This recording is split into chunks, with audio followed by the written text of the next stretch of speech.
Bapak Ibu sekalian, yang pertama tadi bagaimana nasib almarhum ya Ananda Afan ya. Kalau secara zahir ya secara kelihatannya nahkumu bidzawahir, dalam fikih itu kita menghukumi berdasarkan apa yang nampak, maka insya Allah beliau syahid gitu ya. Kenapa begitu? Dia tadi saya sebutkan di dalam hadis ya, bahwa orang berjuang demi keluarganya sungguh-sungguh maka dia syahid. Orang yang berjuang untuk menafkahi keluarganya susah payah, maka itu fisabilillah, maka insya Allah dia syahid. Yang kedua, dia meninggal malam Jumat, maka itu insya Allah termasuk syahid. Meninggalnya itu kalau nggak salah 1950 ya, atau 1955, namun jam 8 malam lah.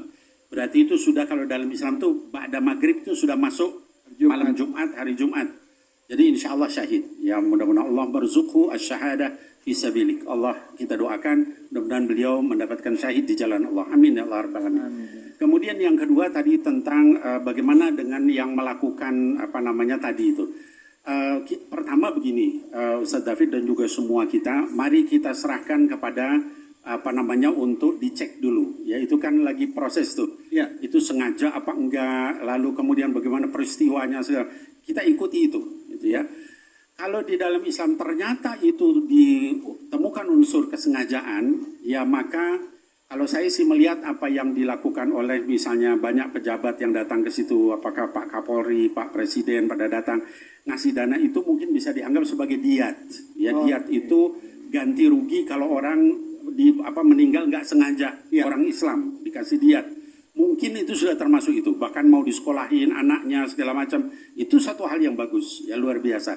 Tapi yang kita ingin pastikan itu, Ustaz David, kawal bahwa ini jangan masuk angin. Gitu. Ya. Peristiwa ini sampai jelas siapa yang salah, apakah yang salah yang bawa mobil, apa atas perintah dan sebagainya, itu dikawal sampai akhir sehingga kemudian jelas. Jadi di dalam Quran itu dikatakan